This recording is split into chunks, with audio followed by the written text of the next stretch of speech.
کون سے رضاعی رشتے حرام ہیں؟ ایک عورت مثلاً عائشہ نے فاطمہ کا دودھ پیا زینب کے ساتھ. اب عائشہ کے بیٹے جاوید کا نکاح زینب کی چھوٹی بہن حفصہ جو کہ فاطمہ کی دوسری بیٹی ہے. وہی بڑے کھوپڑی گھوم رہی ہے میری. دوبارہ سے. ایک عورت مثلاً عائشہ نے فاطمہ کا دودھ پیا، یعنی فاطمہ جو ہے عائشہ کی رضائی ماں بن گئی زینب کے ساتھ، یعنی زینب اور عائشہ میں رضائی بہن کا رشتہ ہو گیا. ٹھیک ہے جی. اب عائشہ کے بیٹے جاوید کا نکاح زینب کی چھوٹی بہن حفصہ. جائز ہے بھائی. سگی بہنوں کا کہ بیٹے اور بیٹی کا آپس میں نکاح جب جائز ہے تو رضائی بہنوں کا تو بطریق اولا جائز ہے. تو کہہ رہے ہیں جی زینب کی چھوٹی بہن حفصہ جو کہ فاطمہ کی دوسری بیٹی ہے. اچھا یعنی زینب کی چھوٹی بہن حفصہ یعنی عائشہ کا بیٹا زینب کی. دوبارہ سے. ایک عورت مثلاً عائشہ نے فاطمہ کا دودھ پیا تو فاطمہ عائشہ کی رضائی ماں بن گئی. یہاں تو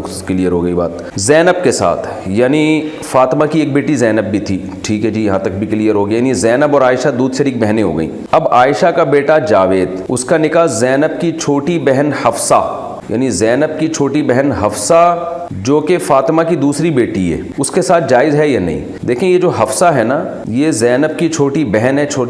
بیٹی نہیں ہے، زینب کی چھوٹی بہن ہے. تو زینب کی چھوٹی بہن کے ساتھ اس کا نکاح جائز اس صورت میں نہیں ہے کیونکہ یہ فاطمہ کی بیٹی ہے. تو پھر یہ نکاح جائز نہیں ہے. اس لیے جائز نہیں ہے کہ عائشہ نے جب فاطمہ کا دودھ پیا تو فاطمہ کے جتنے بھی بچے ہیں جو اس کے سگے بچے ہیں وہ سارے کے سارے عائشہ کے بہن بھائی بن گئے ہیں. تو عائشہ کے بچے کے لیے ان میں سے کسی سے نکاح جائز نہیں ہے کیونکہ یہ سارے بہن بھائی عائشہ کے بچے کے رضائی ماموں اور رضائی خالہ بن چکی ہیں. تو اپنے رضائی خالہ سے اور رضائی ماموں سے نکاح جائز نہیں ہے. یہ جب ہے جب جو ہے وہ عائشہ نے فاطمہ کا دودھ پیا ہو اور فاطمہ کے بیٹی میں زینب اور اس کی چھوٹی بہن حفصہ ہو. تو جیسے آپ نے پوچھا تو یہ جائز نہیں ہے نکاح. یعنی یحرم من الرضاعۃ ما یحرم من النسب. حدیث میں آتا ہے کہ دودھ سے وہ رشتے حرام ہوتے ہیں جو نسب سے حرام ہوتے ہیں. تو جیسے سگی خالہ سے نکاح جائز نہیں ہے ایسے ہی دودھ شریک خالہ سے بھی نکاح جائز نہیں ہے.